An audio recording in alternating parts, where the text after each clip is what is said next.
Assalamualaikum warahmatullahi wabarakatuh. Alhamdulillah rabbil alamin. Hamdan katsiran tayyiban mubarakan fihi kama yuhibbu rabbuna wa yardah.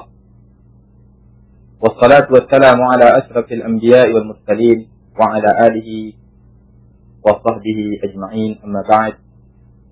Muslimin yang dirahmati Allah Subhanahu wa taala. Pertama-tama marilah kita bersyukur kepada Allah Subhanahu wa taala atas segala nikmat yang diberikan kepada kita semua sehingga kita dapat melanjutkan kembali pembahasan kita di ilmu faraid. Kemudian salawat serta salam kepada baginda Rasulullah sallallahu alaihi wasallam beserta para keluarga-keluarganya dan sahabat-sahabatnya serta orang-orang yang selalu istiqamah mengikuti sunnah beliau hingga hari kiamat. Kaum muslimin yang dirahmati Allah Subhanahu wa taala, pada pembahasan kali ini insyaallah kita akan membahas tentang al-khunsa al-mushkil. Apakah yang dimaksud dengan al-khunsa al-mushkil? Yaitu banci yang bermasalah. Bukan yang dimaksud dengan banci di sini adalah laki-laki yang menyerupai perempuan atau berlagak seperti perempuan, atau perempuan yang menyerupai laki-laki. Bukan masuk dalam pembahasan ini. Pembahasan kita di sini arti dari khunsa mushkil adalah huwa man lahu alatun, ay alatu unsa wa alatu zakar. Yaitu siapa yang memiliki dua alat kelamin. Yaitu memiliki dua alat kelamin, lelaki dan perempuan. Aw thubun la yushbihu wahidan minhuma.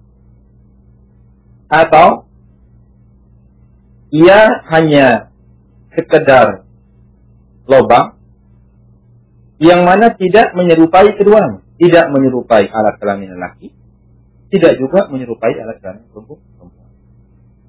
Ini arti khunsa al-mushkil.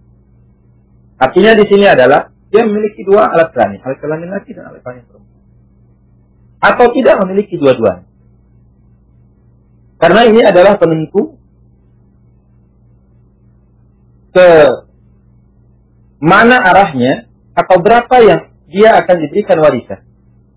Kita ingin memberikan dia warisan lelaki, tapi ada alat kelamin perempuannya juga. Kita ingin memberikan dia warisan sesuai bagian perempuan, tapi dia memiliki alat kelamin lelaki. Ini dia terkait tentang al-khunsa al-mushkil. Ahli waris yang terdapat di dalamnya khunsa mushkil. La yujad al-khunsa al-mushkil illa fil furu'. Tidak didapatkan yang namanya khunsa al-mushkil, banci yang bermasalah ini, kecuali di furu' saja, di cabang. Wal hawasi, begitu juga di hawasi, di saudara-saudara atau paman. Wa ashabul wala. Atau bisa dikatakan terjadi banci ini pada anak terus ke bawah, saudara terus ke bawah, paman terus ke bawah, atau al-wala. Misalnya seorang mengatakan, ada orang meninggalkan bapak yang banci. Kalau sudah bapak, ya jelas lelaki dia. Atau dia meninggalkan ibu yang banci. Tidak. Ibu ya jelas dia perempuan. Atau kakek. Kalau kakek jelas laki. Karena posisi ia sebagai bapak menunjukkan bahwasanya ia lelaki. Maka dari sini orang yang banci, yaitu yang memiliki dua alat kelamin atau tidak memiliki dua-duanya, itu ada dua kemungkinan. Atau dua keadaan. Yang pertama adalah ayyakuna yurja inkishafu halihi wa iqtidahuha. Ada harapan kita akan bisa mengetahui kondisinya atau jelas bagi kita siapa dia. Terutama pada masa sekarang yang kecanggihan ilmu kesehatan, ilmu kedokteran sangat luar biasa. Bisa diberikan pilihan. Jika seorang itu lahir misalnya memiliki dua alat kelamin, maka dokter bisa memeriksa. Oh, dia memiliki apa istilahnya dalam kesehatan kromosom ini dan ini cocoknya dia lelaki atau cocoknya dia perempuan. Akan diberikan pilihan. Oh, ini pasnya dia lelaki. Jika terjadi operasi yang perempuannya kita hilangkan, diamkan ya alat kelaminnya yang lain. Atau ini pasnya dia adalah perempuan. Kalau kita lihat dari sisi fisiknya dan lain sebagainya, maka hilangkan yang lakinya, diamkan yang perempuan. Inilah kecanggihan kalau zaman sekarang.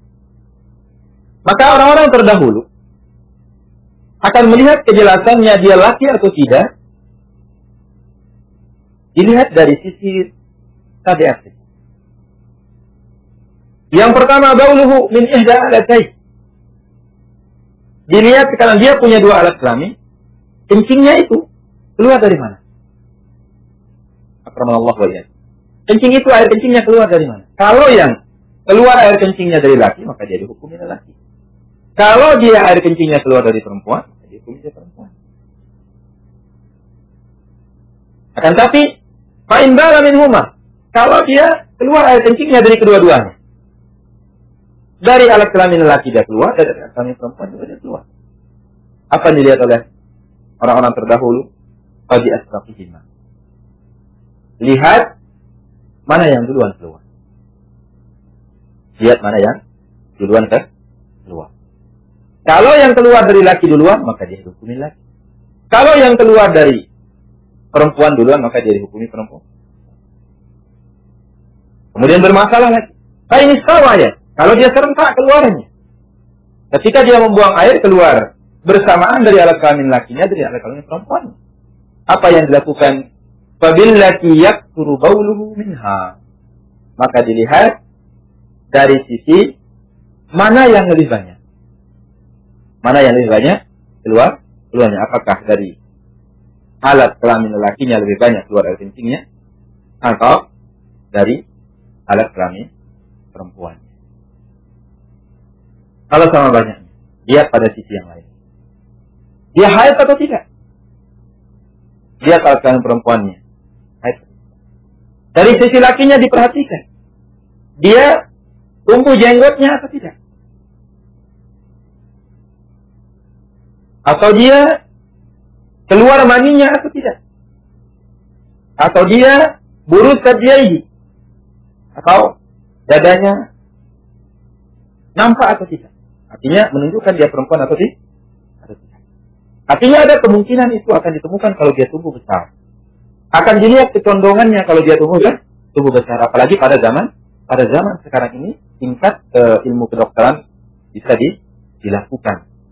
Ini bisa dipilihkan salah satu. Maka di sini kondisinya hukum yang diberikan adalah al-hukmu fi hadhil halah an yu'amala al-unsa wa man ma'hu bil Allah. Kalau kondisinya seperti ini akan ada suatu saat nanti ketahuan jenis kelaminnya atau akan ketahuan statusnya laki atau perempuan, maka diperlakukan unsa ini dengan perlakuan yang paling mudarat. Apa sih yang perlakuan yang paling mudarat? Artinya berikan bagian warisannya yang paling sedikit. Sampai dia jelas kondisinya nanti. Apakah jelas dia perempuan? Ataukah jelas dia lelaki? Kemudian harta yang sisanya yang tertahan mau diapakan? Wa yatrukul baqi mauqufan ila an yattadiha haluh. Dibiarkan harta sisa itu tertahan sampai jelas kondisinya. Misalnya, ketika dia jadi laki, dia mendapatkan 2 bagian misalnya. Ketika dia jadi perempuan, tidak dapat apa-apa. Tapi kondisi banci ini tidak dapat tuh. Sampai dia jelas. Dia laki atau dia perempuan. Kalau dia laki, berikan bagiannya. Kalau dia perempuan, itu sudah. Berikan dia kondisi yang paling minimal. Apakah lebih mendapatkan warisan ketika dia laki atau ketika dia perempuan? Misalnya bisa jadi ketika dia perempuan, dia mendapatkan bagian banyak. Ketika dia laki, dia mendapatkan bagian sedikit. Atau bahkan tidak dapat. Berikan yang kondisi ketika dia yang lebih sedikit dapatnya. Maka di sini cara melakukannya adalah antaj'al mas'alatul ula bi'tibari anna al-khunsa dzakar. Sehingga ketika kita bagi warisannya, lakukan dua kemungkinan. Kemungkinan bahwasanya si banci ini pertama dia kemungkinan laki. Kalau kemungkinan laki bagaimana warisannya? Yang kedua adalah kemungkinan dia perempuan. Kalau kemungkinan dia perempuan bagaimana permasalahannya? Kemudian kita melihat dari sisi kedua masalah ini dengan nisabul arba'. Sudah kita jelaskan. Kita lihat dari sisi apakah dia tabayun, apakah dia tawafuq, apakah dia tadakhul, apakah dia tamasul. Itu yang kita lihat. Nah, hasil dari penglihatan kedua ini, kemudian kita kalikan. Lihat dia. Bagaimana ketika dia perempuan. Bagaimana ketika dia laki. Kemudian hasil dari ketika dia perempuan, ketika dia laki, kita kalikan dia. Setelah itu, baru kita bagi setiap masalah masing-masing, kita lihat dia. Kita kalikan dengan di atasnya, siapa yang, artinya kondisi apa yang dia paling sedikit. Apakah kondisi ketika dia laki, ataukah kondisi ketika dia perempuan? Sambil harta tersebut kita ditahan. Sambil harta tersebut ditahan. Untuk lebih jelasnya, kaum muslimin yang dirahmati Allah Subhanahu wa taala, kita buatkan contoh. Misalnya, ada seorang meninggalkan 3 orang anak. 1 anak laki, 2 anak perempuan, 3 walad khunsa. Anak yang banci. Hal yang pertama jelas dia laki, yang kedua jelas dia perempuan, yang ketiga ini belum jelas laki atau perempuan. Maka di sini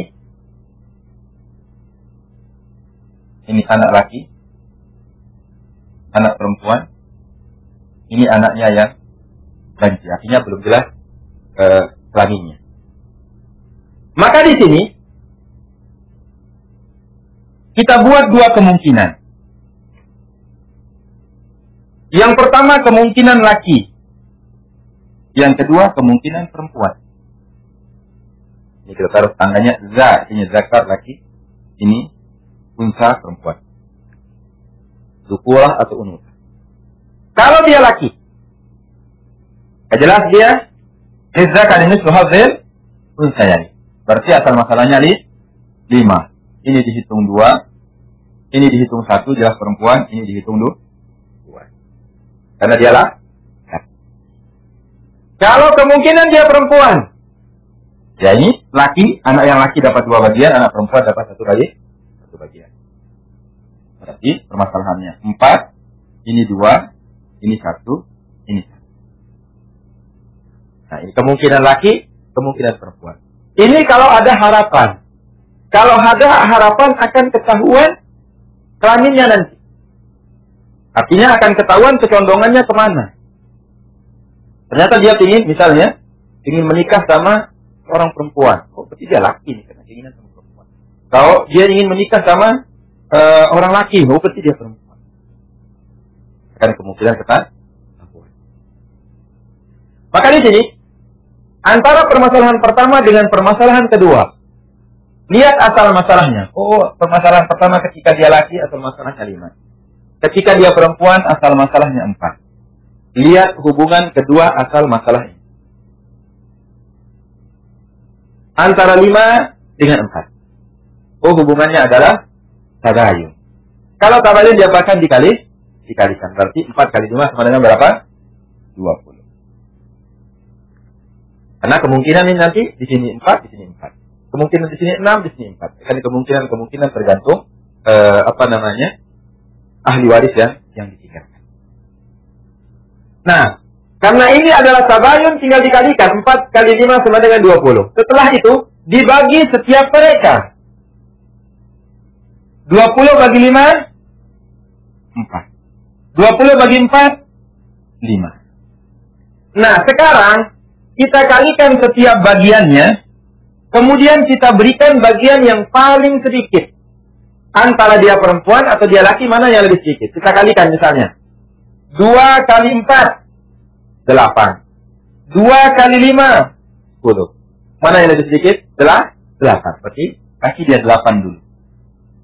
Sampai dia jelas ini laki atau perempuan. Yang kedua bin. 1 kali 4 4. 1 kali 5 5. Berarti di sini ya kita berikan ada yang lebih sedikit, yaitu 4.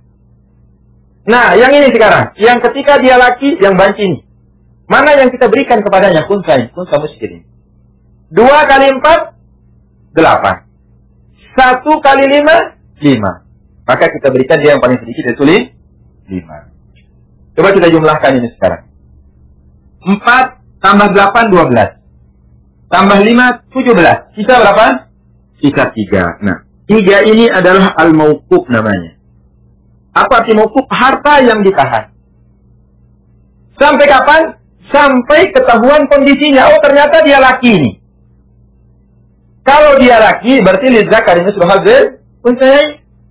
Ini saudaranya yang laki dapat 8. Perempuan setengahnya 4. Berarti 3 ini kasih ke dia. Jadi sama-sama 8. Karena dia dihukumi adalah laki. Nah, itu dia. Kalau dia ternyata misalnya dia perempuan, dikemanakan yang 3 ini?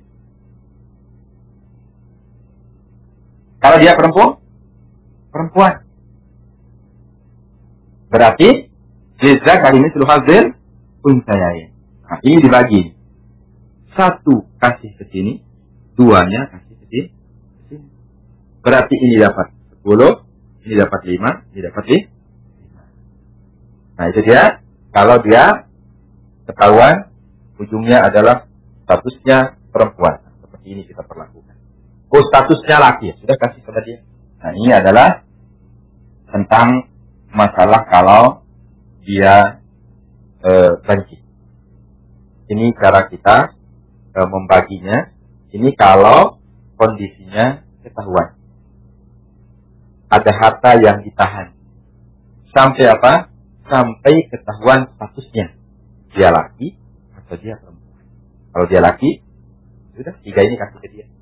Berarti yang laki dapat sama-sama 8. Yang perempuan 4. Kalau ternyata dia perempuan, ya sudah 3 ini kasih ke sini 1 jadi 5. Yang perempuan sama-sama 5. Yang laki mendapatkan 10. Nah, itu dia kaum muslimin yang dirahmati Allah Subhanahu wa taala. Kalau dia dapat atau ada harapan akan ketahuan statusnya, apakah dia laki ataukah dia perempuan. Kita akan lanjutkan insyaallah ke kondisi yang kedua. Artinya dia tidak ketahuan kondisinya. Yang baru dia lahir, kemudian tidak bisa dipastikan dia laki atau dia perempuan karena kedua alat kelaminnya ada, atau alat kelamin perempuan, alat kelamin laki tidak ada, dua-duanya ini apa kondisinya? Sampai dia meninggal misalnya. Nah, seperti apa dia kita perlakukan? Seperti apa kita berikan warisan kepada? Itu saja mungkin kaum muslimin yang dirahmati Allah Subhanahu wa taala yang dapat disampaikan. Masih kita di permasalahan yang pertama, yaitu ada harapan akan ketahuan statusnya, dan kita akan pindah ke kondisi yang kedua, yaitu tidak ada harapan akan ketahuan statusnya, apakah dia laki atau dia perempuan. Kita bahas pada pertemuan yang akan datang insyaallah. Kita di sini. Subhanakallahumma wa bihamdika, asyhadu an la ilaha illa anta, astaghfiruka wa atubu ilaika. Wa sallallahu ala nabiyyina Muhammadin wa ala alihi wa sahbihi ajma'in. Assalamualaikum warahmatullahi wabarakatuh.